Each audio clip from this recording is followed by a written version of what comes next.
ونستعينه ونستغفره ونؤمن به ونتوكل عليه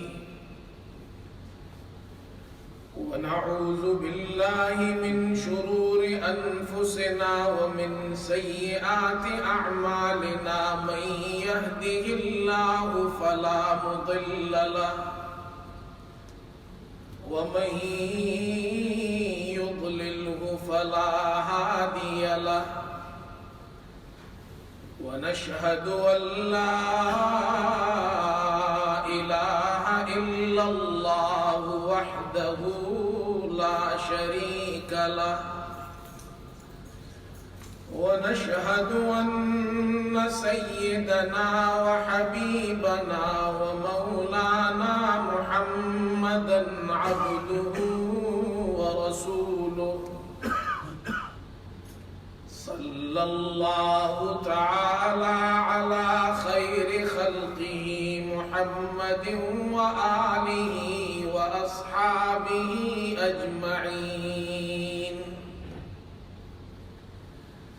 أما بعد فأعوذ بالله من الشيطان الرجيم بسم الله الرحمن الرحيم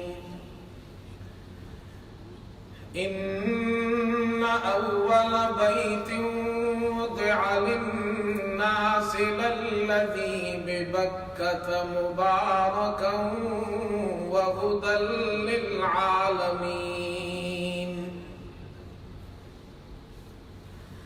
فيه آيات بينات مقام إبراهيم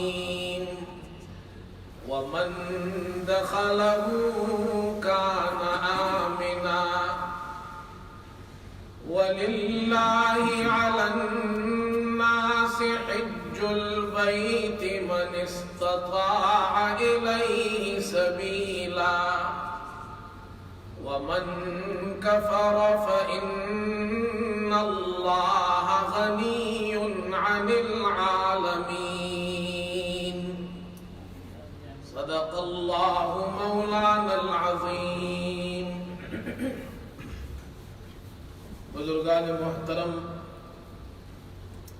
اور برادران عزیز، حج کا زمانہ اور حج کے ایام قریب آ رہے ہیں. حج کے مہینے تو داخل ہو چکے ہیں، اب چند دن رہ گئے ہیں حج شروع ہونے کو، اور مسلمان جو حجاج حج پر جا رہے ہیں وہ حج کی تیاریوں میں مصروف ہیں، اپنے اپنے علاقوں میں، اپنی مساجد میں حج کے مسائل جا کر سیکھ رہے ہیں اور حج کی تیاریوں میں لگے ہوئے ہیں. ہمارے یہاں بھی الحمدللہ گزشتہ 2 روز حج کا کورس ہوا، حج کے مسائل سکھائے گئے، اور اس سال ہمارے شہر آکسفورڈ سے بہت سے حجاج تشریف لے جا رہے ہیں. حج کے جو مسائل ہم نے اپنے یہاں مسجد میں بیان کیے اور جو کورس ہوا اس میں حج سے متعلق تفصیل سے تمام مسائل بیان ہوئے. پروجیکٹر کے ذریعے ان کو تمام مسائل آسانی سے سکھائے گئے. ان مسائل میں ایک مسئلہ یہ پیش آیا کہ حج پر مخالفین اسلام کی طرف سے، ملحدین کی طرف سے اعتراضات کیے جاتے ہیں. یہ مسئلہ ڈسکس ہوا، ہم نے تفصیل سے اس موقع پر اسے بیان نہیں کیا، اس لیے کہ وہ مسائل بیان کرنے کا موقع تھا، اور یہ عرض کیا گیا کہ انشاءاللہ جمعے میں اس موضوع پر بیان ہوگا، جس سے وہ حضرات جو حج پر نہیں جا رہے ہیں، دیگر مسلمان بھی اس سے استفادہ کریں گے.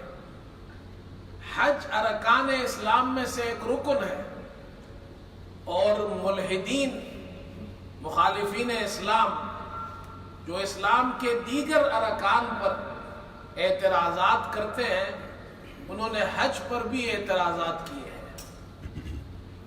قربانی پر اعتراضات کیے ہیں، تو ان اعتراضات کا جواب دینا ضروری ہے تاکہ ہمارے مسلمانوں کو معلوم ہو کہ ہم حج کیوں کرتے ہیں، اتنا پیسہ کیوں خرچ کرتے ہیں۔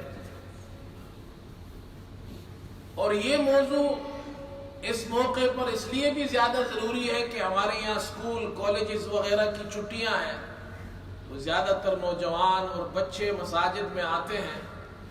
آج پہلا جمعہ ہے ان کی چھٹی کا، تو انشاءاللہ وہ بھی سیکھیں گے کہ ہم مسلمان حج کیوں کرتے ہیں، حج کے کیا فوائد ہیں۔ پہلا اعتراض ملحدین کی طرف سے یہ کیا جاتا ہے، اور وہ مسلمانوں میں شکوک اور شبہات پیدا کرتے ہیں، اور یہ کہتے ہیں کہ مسلمان ہر سال لاکھوں کی تعداد میں حجاج مکہ جاتے ہیں، وہ کعبے کی پرستش کرتے ہیں۔ کعبہ جو پتھروں کا بنا ہوا ایک گھر ہے، وہ جا کر اس گھر کی پرستش کرتے ہیں، پتھروں کی پوجا کرتے ہیں۔ اب یہ مسلمانوں کے دلوں میں ایک شک شبہ ڈال دیتے ہیں کہ مسلمان جا کر اس گھر کے سامنے جھکتے ہیں، سجدہ کرتے ہیں، طواف کرتے ہیں، عبادت کرتے ہیں، یہ کعبے کی پرستش ہے۔ تو اس کا جواب جاننا ضروری ہے، اور الحمدللہ ہم اس کے جوابات دیتے ہیں۔ پہلا جواب ہم یہ دیتے ہیں کہ کعبہ ہمارا معبود نہیں ہے، اور ہم کعبے کی عبادت نہیں کرتے ہیں۔ دنیا میں ایسا کوئی مذہب آپ کو نہیں ملے گا جو کسی معبود کی عبادت کرتا ہو اور اس کو ڈینائی بھی کرتا ہو۔ ہم خود ڈینائی کرتے ہیں، انکار کرتے ہیں، کعبہ ہمارا معبود نہیں ہے، ہم کعبے کی عبادت نہیں کرتے، اس کی پرستش نہیں کرتے۔ کعبہ قبلہ ہے، ہمارا ڈائریکشن ہے، اللہ تعالیٰ نے قرآن پاک میں اس قبلے کا ذکر کیا ہے اور اسے قبلہ کہا ہے کہ یہ ہمارا قبلہ ہے، اس کی طرف رخ کر کے ہم نماز پڑھتے ہیں۔ رسول کریم صلی اللہ علیہ وسلم نے مکہ سے مدینہ جب ہجرت فرمائی تو آپ نے 16 مہینے تقریباً بیت المقدس کی طرف رخ کر کے نماز پڑھی۔ اللہ نے اس سے بھی قبلہ ڈکلیئر کیا، فرمایا سَيَقُولُ السُّفَهَاءُ مِنَ النَّاسِ مَا وَلَّاهُمْ عَنْ قِبْلَتِهِمُ الَّتِي كَانُوا عَلَيْهَا۔ یہ پہلا قبلہ ہے، اس پر یہود نے اعتراض کیا، اللہ نے اس کا ذکر کیا۔ بے وقوف لوگ عنقریب کہیں گے کس چیز نے اس قبلے سے انہیں پھیر دیا جس پر یہ پہلے تھے، پہلے اس کی طرف رخ کر کے نماز پڑھتے تھے۔ بیت المقدس ہمارا پہلا قبلہ تھا، پھر اللہ نے اسے بدل دیا، تبدیل کر دیا، اور فرمایا قَدْ نَرَى تَقَلُّبَ وَجْهِكَ فِي السَّمَاءِ فَلَنُوَلِّيَنَّكَ قِبْلَةً تَرْضَاهَا۔ رسول کریم صلی اللہ علیہ وسلم بار بار آسمان کی طرف دیکھتے تھے، چہرہ انور آسمان کی طرف اٹھاتے تھے، وحی الہی کا انتظار فرماتے تھے، کب اللہ کی وحی آئے گی کہ بیت المقدس سے خانہ کعبے کی طرف قبلہ بدل جائے۔ اللہ فرما رہے ہم آپ کے چہرے کا آسمان کی طرف اٹھنا دیکھ رہے ہیں۔ فَلَنُوَلِّيَنَّكَ قِبْلَةً تَرْضَاهَا، ہم اس قبلے کی طرف آپ کو پھیر دیں گے جس سے آپ خوش ہوں گے۔ اللہ فرما رہے ہیں یہ مسلمانوں کا قبلہ ہے، مسلمانوں کا معبود نہیں ہے۔ دوسرا جواب، ہم جب نماز پڑھتے ہیں خانہ کعبہ کی عبادت کی نیت نہیں کرتے، اللہ کی عبادت کی نیت کرتے ہیں۔ ایسا کون سا عابد ہوگا جو معبود کی عبادت کرتا ہو اور اس کی عبادت کی نیت نہ کرتا ہو؟ ہم کرتے ہیں، اللہ کی عبادت کی نیت کرتے ہیں، کعبے کی عبادت کی نیت نہیں کرتے۔ بلکہ یہاں جب ہم نماز پڑھتے ہیں تو اس وقت قبلے کی طرف رخ کرتے ہیں، پورے نماز میں خانہ کعبے کا خیال بھی نہیں آتا، خیال اللہ ہی کا ہوتا ہے۔ تیسرا جواب یہ ہے، علماء نے لکھا ہے اگر کسی وجہ سے خانہ کعبہ اپنی جگہ پر نہ رہے، دوبارہ اس کی تعمیر کی ضرورت پیش آ جائے، ہوتا ہے دنیا میں، مسجد ہے پرانی ہو گئی، اب اسے نئی تعمیر کرنی پڑتی کسی وجہ سے. ایک مثال ہے سمجھانے کے لیے، خانہ کعبہ اپنی جگہ پر نہ رہے، دوبارہ اس کی تعمیر ہو رہی ہے، اب ایک خالی مکان ہے، تو علماء فرماتے تب بھی مسلمان اسی طرف رخ کر کے نماز پڑھیں گے اور طواف اسی جگہ کا کریں گے جب خانہ کعبہ اگر موجود نہ بھی ہو. معلوم ہوا ہم کعبے کی پرستش نہیں کرتے ہیں. چوتھا جواب یہ ہے کہ خانہ کعبے کی چھت پر نماز پڑھنا جائز ہے. ایسا کون سا معبود ہے دنیا میں جس کے اوپر چڑھ کر لوگ عبادت کرتے ہیں؟ حضرت بلال رضی اللہ عنہ کو فتح مکہ کے موقع پر رسول کریم صلی اللہ علیہ وسلم نے بلایا، تمام صحابہ موجود ہے، حضرت علی بھی موجود، ابو بکر بھی موجود، عمر بھی موجود، عثمان بھی موجود، مہاجرین بھی موجود، انصار بھی موجود، بڑے بڑے صحابہ سب موجود ہے. لیکن اللہ کے رسول صلی اللہ علیہ وسلم نے دنیا کو دکھایا آج کالے گورے کا فرق مٹ گیا، آج امیر و غریب کا فرق مٹ گیا، آج اسلام ہے. ہم نے فرمایا بلال حاضر ہوئے، کعبے پر چڑھ کر اللہ کی توحید بلند کرو، اذان دو. کعبے پر چڑھ کر اذان دی ہے. ہم کعبے کی پرستش نہیں کرتے، ہم اللہ کی عبادت کرتے ہیں. کعبہ ہمارا قبلہ ہے. اللہ نے ہمارے لیے آسانی پیدا کر دی ہے کہ تم سب اس رخ پر نماز پڑھا کرو. دوسرا اعتراض یہ ہوتا ہے کہ مسلمان حجر اسود کی عبادت کرتے ہیں، اس لیے کہ وہ جب وہاں جاتے ہیں حجر اسود کو چومتے ہیں، اس کا بوسہ لیتے ہیں استعلام کے وقت. یہ تو پتھر کی عبادت ہو گئی. اس کا جواب یہ ہے کہ کسی چیز کا بوسہ لینا، یہ چومنا عبادت کی وجہ سے نہیں ہوتا، محبت کی وجہ سے ہم کرتے ہیں. ہم حجر اسود کو اس لیے نہیں چومتے کہ اس کی عبادت کرتے ہیں، محبت کی وجہ سے. جیسے ایک ماں اپنے بچے کا بوسہ لیتی ہے یا ایک شوہر اپنی بیوی کو چومتا ہے، تو اس کا یہ مطلب تو نہیں کہ بیوی کی پرستش کر رہا ہے یا ماں اپنے بچے کی پرستش کر رہی ہے. ماں اپنے بچے کی عبادت نہیں کرتی، بیوی شوہر بیوی کی عبادت نہیں کرتا، وہ محبت کی وجہ سے. اور اگر کوئی یہ سوال کرے کہ جی تم حجر اسود سے محبت کیوں کرتے ہو، تو اس سوال کا حق اسے حاصل نہیں ہے. یہ تو وہ پوچھ سکتا ہے کہ تم حجر اسود کو کیوں چومتے ہو، جواب یہ محبت کی وجہ سے. اب تمہیں محبت کیوں ہے یہ کوئی نہیں پوچھ سکتا. ماں سے پوچھ سکتے ہیں بچے کو کیوں چومتی ہو، محبت کی وجہ سے، لیکن کوئی یہ نہیں پوچھ سکتا تمہیں بچے سے محبت کیوں ہے. لیکن اسلام ایسا سچا مذہب ہے، ہمارے پاس الحمدللہ ہر سوال کا جواب ہے. علماء نے ایسی محنت کی ہے، ہر مسئلے کا جواب موجود ہے. ہم حجر اسود کو اس لیے چومتے ہیں، اس کا جواب ہم نہیں دیتے، اس کا جواب حضرت عمر رضی اللہ عنہ نے دیا تھا اور سب کے سامنے دیا تھا، بیت اللہ کے سامنے کھڑے ہو کر دیا تھا، حجر اسود کو چومنے کے بعد دیا تھا، تاکہ قیامت تک جو بھی ملحد سوال کرے اسے یہ جواب دینا. اور جواب یہ دیا. حضرت عمر رضی اللہ عنہ تشریف لائے، حجر اسود کا بوسہ لیا اور پھر سب کے سامنے ارشاد فرمایا، حجر اسود کے طرف اشارہ کر کے ارشاد فرمایا، میں جانتا ہوں کہ تو ایک پتھر ہے، نہ نفع دے سکتا ہے نہ نقصان دے سکتا ہے. تیرا بوسہ میں نے اس لیے لیا ہے، لولا انی رأیت رسول اللہ صلی اللہ علیہ وسلم قبلک ما قبلتک، اگر میں نے حضور صلی اللہ علیہ وسلم کو تجھے بوسہ لیتے ہوئے نہیں دیکھا ہوتا، عمر بھی تیرا بوسہ نہیں لیتا. ہم اس لیے بوسہ لیتے ہیں، ہمارے پیارے محبوب صلی اللہ علیہ وسلم نے بوسہ لیا ہے. پھر اگر کوئی سوال کرے کہ اللہ کے رسول صلی اللہ علیہ وسلم نے کیوں بوسہ لیا ہے، سوال کرنے والا تو سوال کر سکتا ہے، کوئی بھی ملحد اٹھ کر یہ پوچھے اللہ کے رسول صلی اللہ علیہ وسلم نے حجر اسود کا بوسہ کیوں لیا ہے،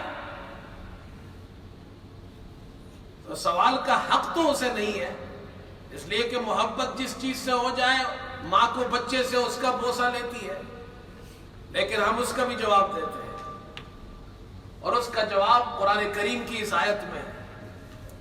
فرمایا ان اول بیت وضع للناس للذی ببکۃ مبارکا وہدی للعالمین، بے شک انسانوں کے لیے پہلا گھر جو مقرر ہوا یہی ہے جو مکہ میں ہے، بکہ پرانا نام ہے، مبارکن برکت والا گھر ہے، ہدی للعالمین عالمین کے لیے رہنما ہے۔ اللہ فرمانے یہ پورا گھر برکت والا ہے، لیکن اس پورے گھر میں سب سے زیادہ بابرکت مقام وہ ہے جہاں حجر اسود ہے۔ حجر اسود یہ سب سے بابرکت ہے، اس لیے کہ جنت سے یہ پتھر آیا ہے۔ حضور صلی اللہ علیہ وسلم نے جب تجلیات کا مشاہدہ کیا، اللہ کی رحمتیں اترتی ہے اس گھر پر، تو سب سے زیادہ بابرکت مقام حجر اسود کو پایا، اس لیے اسے چوم لیا۔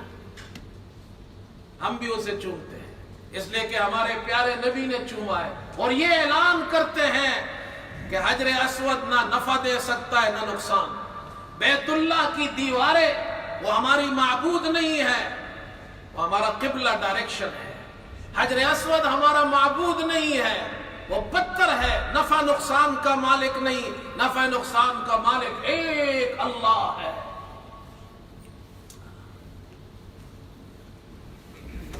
پھر تیسرا سوال اور تیسرا اعتراض کہ لاکھوں حجاج وہاں جاتے ہیں، مرد حضرات اپنا لباس اتار کر 2 چادریں پہن لیتے ہیں۔ 2 چادریں کیوں پہنتے ہیں؟ یہ اتنا اچھا خوبصورت لباس اتار لیتے ہیں اور 2 چادریں پہن لیتے ہیں، اس کا کیا فائدہ ہے؟ یہ ہماری سمجھ میں بات نہیں آتی۔ تو اس کا جواب یہ ہے کہ یہ حاجیوں کا یونیفارم ہے، پولیس کا یونیفارم ہوتا ہے، فوج کا یونیفارم ہوتا ہے، اسکول کے بچوں کا یونیفارم ہوتا ہے۔ اللہ نے حجاج کے لیے یہ یونیفارم ڈیزائن کیا ہے۔ اللہ کے رسول صلی اللہ علیہ وسلم نے یہ والا یونیفارم پہنا ہے، صحابہ نے پہنا ہے، اور امت کو کہا یہ والا پہنو۔ اس یونیفارم کا سب سے بڑا فائدہ یہ ہے کہ چھوٹے اور بڑے کا فرق مٹ جاتا ہے، غریب اور امیر کا فرق مٹ گیا، بادشاہ اور گدا کا فرق مٹ گیا۔ اللہ کے یہاں پہنچے سارے مسلمان بھائی ہیں، آپس میں سب ایک جیسے ہیں۔ حضور صلی اللہ علیہ وسلم نے حج کے موقع پر یہ اعلان فرمایا تھا، کسی عربی کو عجمی پر فضیلت نہیں ہے، گورے کو کالے پر فضیلت نہیں ہے۔ ان اکرمکم عند اللہ اتقاکم، اللہ کے یہاں سب سے بڑی فضیلت والا وہ ہے جو تم میں سب سے زیادہ متقی ہے۔ یہ فرق مٹ گیا تاکہ سب ایک جیسے نظر آئے، ایک جیسا تلبیہ پڑھتے ہیں، ایک جیسا لباس پہنتے ہیں، اللہ کے گھر میں حاضر ہوتے ہیں، چھوٹے بڑے کا فرق مٹ گیا۔ فرمایا انما المؤمنون اخوہ، سارے مسلمان آپس میں بھائی بھائی ہیں۔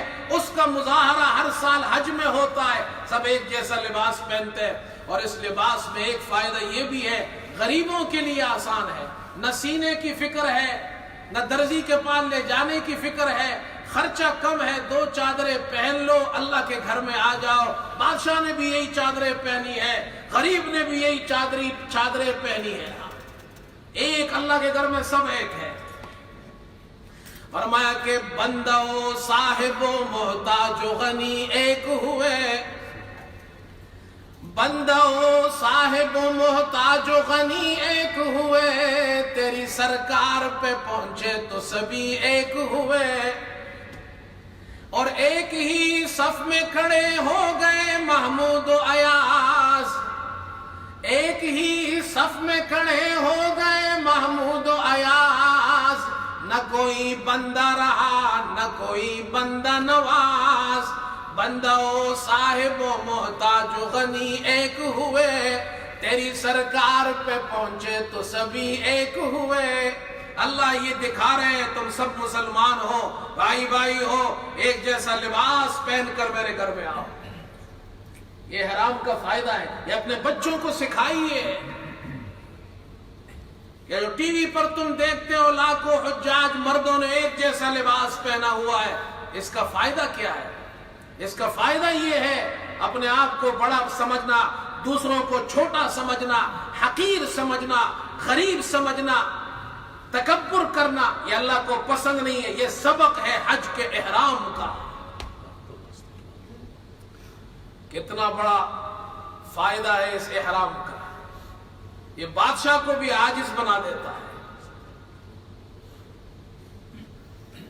پھر سوال یہ ہوتا ہے, سوال کرنے والے, میں نے کہا سوال تو کر سکتے ہیں, ان کا کون سا پیسہ خرچ ہوتا ہے سوال کرنے پر؟ سوال کرنے والے تو سوال کرتے. الحمدللہ ہم علماء, اسلام کے علماء, اسکالرز اس کا جواب دیتے ہیں. اور جیسے میں نے کہا ملحدین اعتراضات کرتے ہیں, تو آج کل کے زمانے میں ایک نئے ملحدین بھی پیدا ہو گئے ہیں. پہلے زمانے میں ایک قسم کے ملحد ہوتے تھے, دہریہ, کسی مذہب کو نہیں مانتے, ایتھیسٹ. لیکن آج کل ایک نئے ماڈرن ملحد پیدا ہو گئے ہیں. وہ ملحد, میں ان کو چھوٹے ملحد کہتا ہوں. چھوٹے ملحد وہ ہے جو مسلمان تو ہے لیکن ماڈرن مسلمان ہے. وہ بھی کہتے ہیں کہ جی حج کی کیا ضرورت ہے, لاکھوں روپیہ آپ خرچ کرتے ہیں اور کرتے ہیں وہاں جا کر کیا؟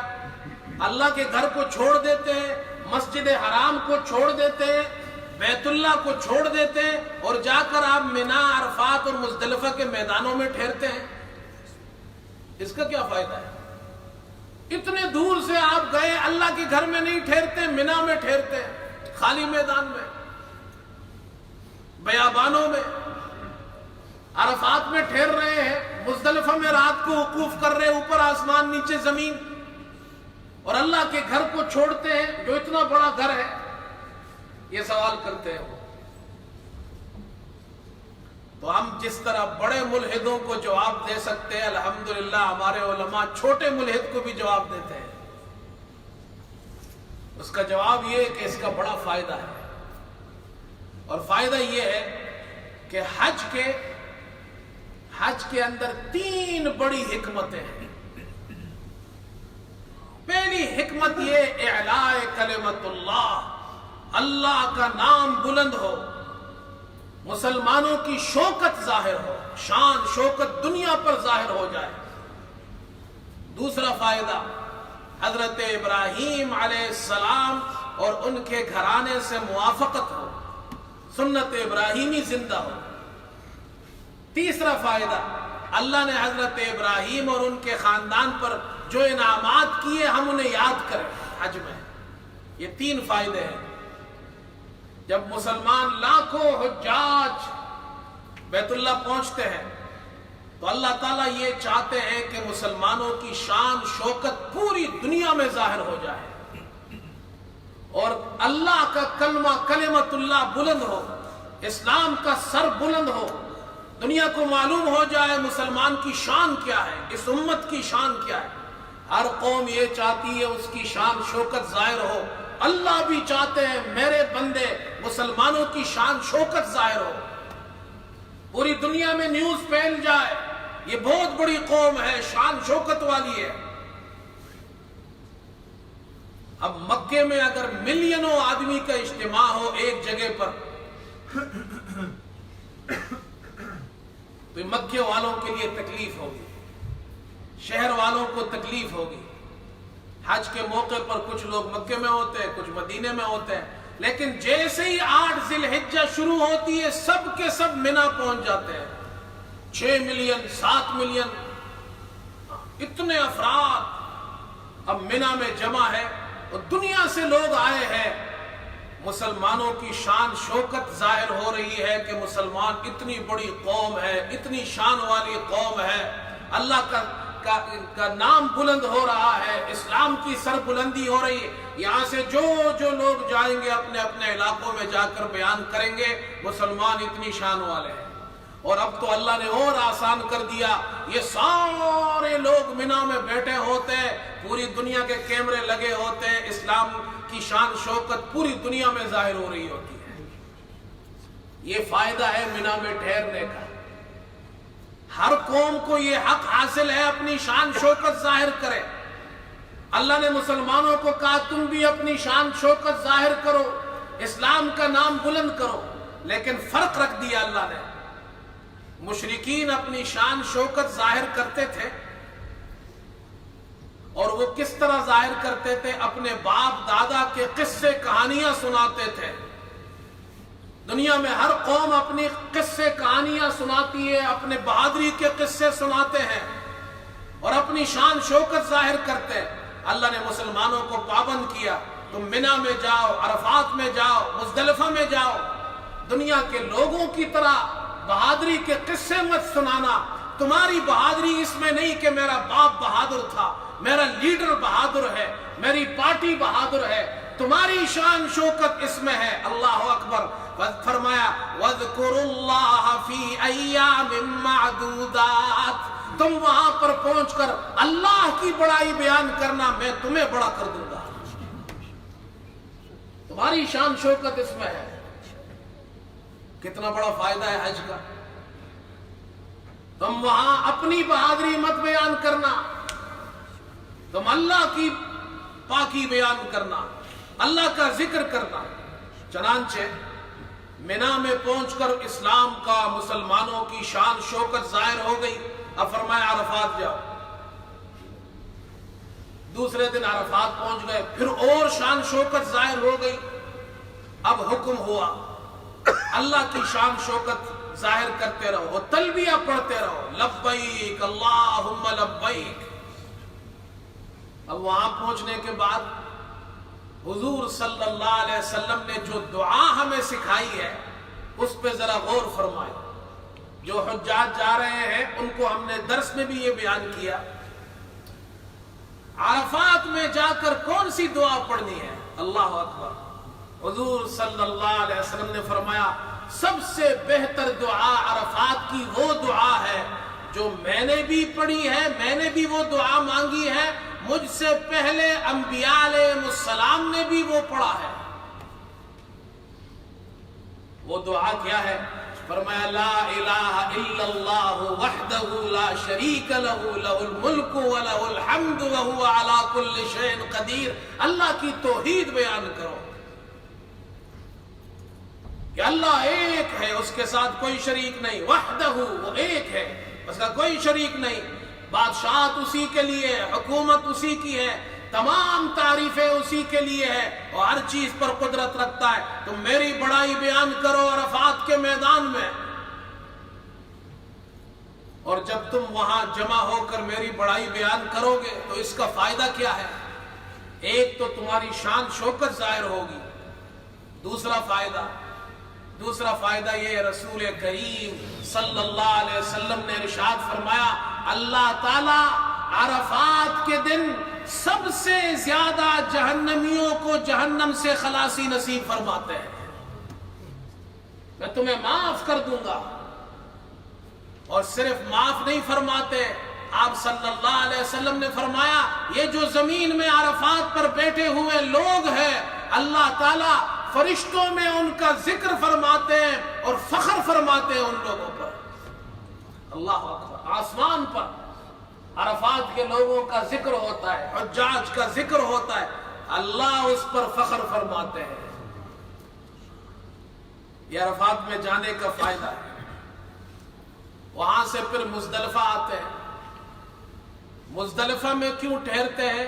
آرام کے لیے۔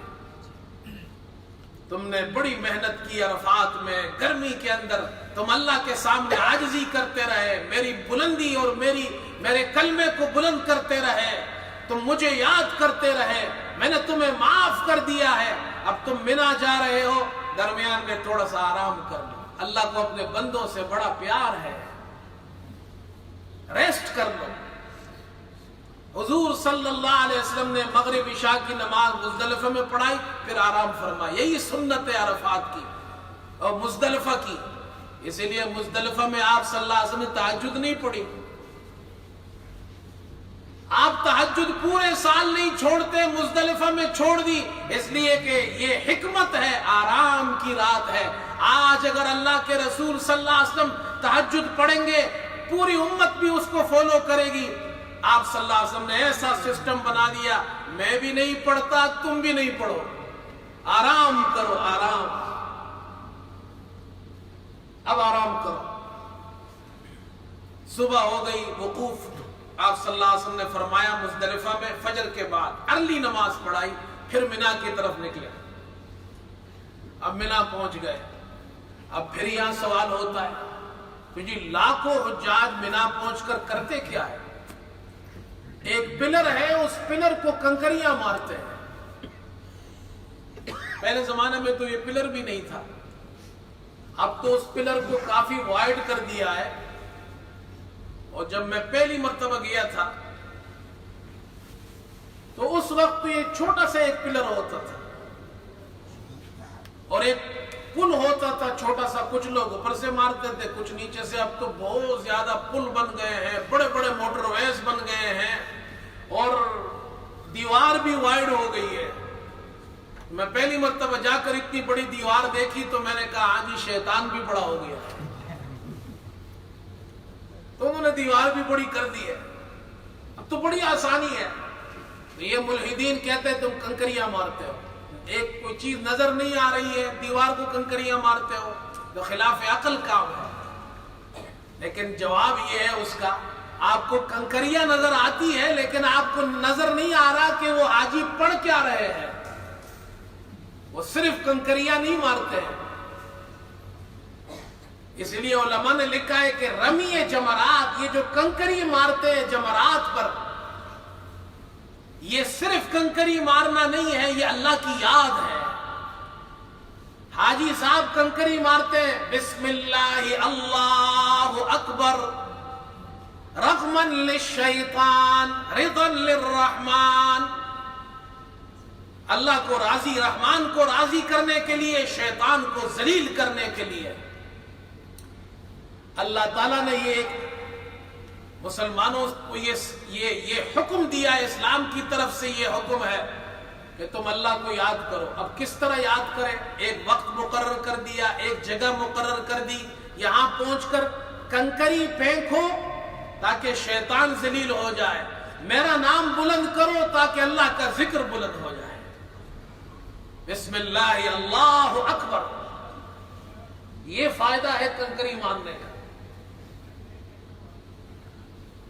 پھر سوال ہوتا ہے کہ جی کنکری مارنے کے بعد جا کر آپ جانوروں کو ذبح کرتے ہیں. یہ تو توبہ توبہ، بڑا ظلم ہو رہا ہے جانوروں پر، اتنا پیسہ ضائع کرتے ہیں آپ.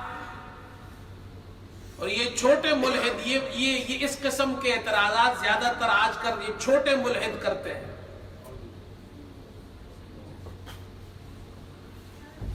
اللہ اکبر. لیکن یہ دیکھیں شیطان نے کیسا وسوسہ ڈالا ہے. شادیوں پر لاکھوں روپیہ، ہزاروں پاؤنڈ خرچ کرتے ہیں، کبھی بھی شیطان دل میں یہ بات نہیں ڈالے گا پیسہ ضائع کر رہے ہیں.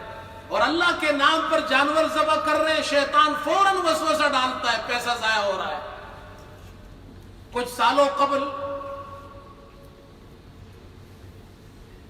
ایک خبر آئی کہ ایک شخص نے اپنے بیٹے کی شادی کی، 5 کروڑ روپیہ خرچ کیا اس نے، 5 کروڑ روپیہ. اور دلہا میاں کی یہ خواہش تھی کہ میں شیر کے اوپر بیٹھ کر بارات لینے جاؤں گا. اب شیر پہ تو وہ بیٹھ نہیں سکتا تھا، اتنی ہمت تو تھی نہیں اس میں کہ زندہ شیر کے اوپر بیٹھتا. اور جو فیک لائن تھا اس پر اس کو بیٹھنا نہیں تھا. پیسہ زیادہ ہو عقل کم، فائدہ کیا ہے؟ اللہ نے پیسہ دیا ہے تو عقل بھی یوز کرو. گھوڑے پر بیٹھ کر جانا ہے، سمجھ میں آتا ہے کہ نہیں مجھے شیر پر بیٹھ کر جانا ہے. ابا جی نے سمجھایا ہوگا کہ بیٹا شیر پر تم نہیں بیٹھ سکتے، شادی کے بجائے قبرستان پہنچ جاؤ گے. لیکن ضد تھی کہ مجھے شیر پر بیٹھنا ہے. تو انہوں نے کیا کیا، ایک بڑا پنجرا ہائر کیا، اس میں شیر کو ڈالا، پنجرے کو ٹرک پر رکھا، اس کے اوپر کرسی رکھی، اس کے اوپر دلہا میاں کو بٹھا دیا۔ یہ میں نے خود دیکھا ہے اپنی آنکھوں سے، یہ نیوز آئی تھی، ٹی وی پر نشر ہوئی، 5 کروڑ روپیہ خرچ ہوا، بڑا نام ہوا، بڑی واہ واہ ہوئی، لیکن دوسرے دن انکم ٹیکس والے پہنچ گئے کہ بتاؤ بھائی پیسہ کہاں سے آیا ہے تمہارے پاس؟ تو پھر اس کو جناب جو کچھ ہونا تھا وہ تو بعد میں ہوا ان کے ساتھ۔ شیطان یہ نہیں کہتا یہاں پیسہ لگاتے ہو، اور یہ قربانی جو ہو رہی ہے یہ اللہ کے لیے ہو رہی ہے۔ یہ گوشت غریب بھی کھاتے ہیں، پوری دنیا میں سعودیہ سے وہ گوشت ڈسٹریبیوٹ ہوتا ہے۔ یہ ہمارے مولانا صاحب آئے ہیں مڈغاسکر سے، ان سے پوچھئے، افریقی ممالک تک جو مسلمان ہیں وہاں تک یہ گوشت جاتا ہے، غریب غریب ممالک میں جاتا ہے۔ ایسے لوگ بھی ہیں جو سال میں صرف 1 مرتبہ گوشت کھاتے ہیں، حج کے دنوں میں کوئی گوشت ضائع نہیں ہوتا۔ اور پھر سب سے بڑی بات تو ہمارے لیے یہ ہے کہ رسول کریم صلی اللہ علیہ وسلم نے قربانی کی ہے، قربانی کا فائدہ آپ نے بیان کیا ہے، وہی اس کا جواب ہے۔ اس کا جواب آپ صلی اللہ علیہ وسلم نے 1400 سال پہلے دیا۔ ہم قربانی کیوں کرتے ہیں؟ آپ سے پوچھا گیا ما هذه الاضاحی، آپ نے فرمایا سنت ابیکم ابراہیم علیہ السلام، تمہارے ابا جان حضرت ابراہیم کی سنت ہے۔ اللہ نے ان پر انعام فرمایا، حکم دیا، خواب دیکھا بیٹے کو ذبح کر رہے، بیٹے کو ذبح کرنے لگے، حضرت جبریل علیہ السلام حاضر ہوئے، کہا اللہ نے آپ کا خواب سچ کر دکھایا، اب آپ بیٹے کے بجائے اس دمبے کو ذبح کیجئے، اللہ اس قربانی کو قبول کرے گا۔ یہ انعام تھا ہمارے ابا حضرت ابراہیم پر، اور ہم حجاج ہر سال وہاں جا کر اپنے باپ دادا پر جو اللہ کا انعام ہوا تھا اس کو پریکٹیکلی زندہ کرتے ہیں۔ حضور صلی اللہ علیہ وسلم نے کیسے زندہ کیا؟ ہم ایک قربانی چھوٹی سی کر کے زندہ کرتے ہیں، وہ بھی پوچھتے ہیں کہ یہ سستی والی کون سی ہے، سستی سستی قربانیاں ڈھونڈتے ہیں، انگلینڈ میں رہ کر بھی سستی قربانیاں کریں۔ یہ سب سے زیادہ چیپ قربانی کہاں پر ہے؟ اللہ ذرا دیکھیے حضور صلی اللہ علیہ وسلم نے کیسی قربانی کی، آپ نے 100 اونٹ ذبح کیے، 63 اونٹ اپنے ہاتھ سے ذبح کیے، نحر کیے۔ نحر کرنا آسان نہیں ہے، ہمارے یہاں جو اونٹ نحر کرتے ہیں 4 آدمی رسیاں پکڑی ہوتی ہے اور ایک بڑی مشکل سے جا کر نحر کرتا ہے، آدھا گھنٹہ لگتا ہے۔ حضور صلی اللہ علیہ وسلم نے 63 اونٹ اپنے ہاتھ سے ذبح کیے، باقی حضرت علی رضی اللہ عنہ نے ذبح کیے۔ 63 اونٹ اس لیے ذبح کیے کہ آپ کی عمر 63 سال، یہ نقطہ بیان کیا علماء نے۔ 63 اونٹ اپنے ہاتھ سے ذبح کیے، ٹوٹل کتنے کیے؟ 100 اونٹ۔ ایک اونٹ ذرا مارکیٹ میں جا کر پوچھے کتنے کا ملتا ہے؟ پاکستان میں بھی مرے سے مرا ہوا اونٹ بھی 1.5-2 لاکھ سے کم کا نہیں ملتا، تو کم از کم 1000 پاؤنڈ کا تو ہوگا، کم از کم۔ تو 100 اونٹ کتنے کے ہو گئے؟ 1 لاکھ پاؤنڈ کے۔ بتاؤ مجھے کسی نے انگلینڈ میں آج تک 1 لاکھ پاؤنڈ کی قربانی کی ہے؟ 1 لاکھ پاؤنڈ کا تو حج کوئی نہیں کر سکتا۔ حضور صلی اللہ علیہ وسلم نے یہ قربانی کی ہے۔ اور پھر اللہ اکبر، حدیث میں آتا ہے جب آپ اونٹ نحر کر رہے تھے، ہم تو اونٹ کو رسیوں سے پکڑتے ہیں، ہائے ہائے، اس کے پاؤں کو باندھتے ہیں۔ حدیث میں آتا ہے جب آپ صلی اللہ علیہ وسلم اونٹ کو نحر فرما رہے تھے، ہر اونٹ خود آ کر آپ کے سامنے کھڑا ہو جاتا تھا۔ ہر اونٹ، اتنی محبت تھی، اونٹ کو بھی آپ سے محبت ہے، جانوروں کو بھی آپ سے محبت ہے۔ اللہ اکبر، یہ میرے محبوب ہے، ان کے لیے تو جان بھی حاضر ہے۔ فرمایا، امیر خسرو فرماتے ہیں، فرمایا کہ خبرم رسید امشب کے نگار خواہی آمد، خبرم رسید امشب کے نگار خواہی آمد، سر من فدائے راہ کے سوار خواہی آمد۔ مجھے پتہ چلا ہے آج رات میرا محبوب آ رہا ہے، اس محبوب کے استقبال میں میں اپنی جان فدا کرنے کو تیار ہوں۔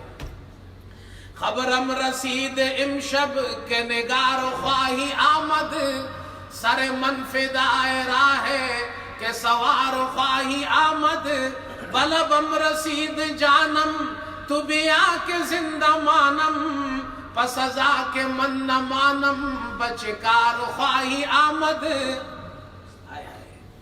کاش کہ آپ لوگوں کو فارسی سمجھ میں آتی۔ یہ جو ہمارے کچھ ساتھی بیٹھے ہوئے ان سے پوچھے کہ امیر خسرو نے کیا کہا ہے۔ اور ایک اور شعر ہے، فرمائے کہ نشود نصیب دشمن کے شود ہلاک تیغت۔ دشمن کو کہاں یہ سعادت ملتی ہے، یہ خوش نصیبی دشمن کے لیے کہاں ہے کہ آپ کے ہاتھ سے ذبح ہو جائے، آپ کے ہاتھ سے دشمن ذبح ہو، یہ نصیب اس کے نہیں ہے۔ نشود نصیب دشمن کہ شود ہلاک تیغت، سر منفدائے راہ کے سوار خواہی آمد، نشود نصیب دشمن کہ شود ہلاک تیغت۔ آپ کے ہاتھ سے تو آپ کا دشمن ذبح نہیں ہوگا، آپ کے لیے تو آپ کا دوست قربان ہوگا۔ اونٹوں کی قربانی آپ نے دی ہے، اللہ اکبر۔ میرے دوستو، یہ حج کا فائدہ ہے۔ اچھا، پھر اس کے بعد کیا کرتے ہیں؟ اس کے بعد حلق کرتے ہیں۔ حضور صلی اللہ علیہ وسلم نے حلق فرمایا، قصر بھی کر سکتے ہیں، اور طواف زیارت سے پہلے حلق کرتے ہیں، کیونکہ طواف زیارت میں اللہ کے دربار میں جانا ہے۔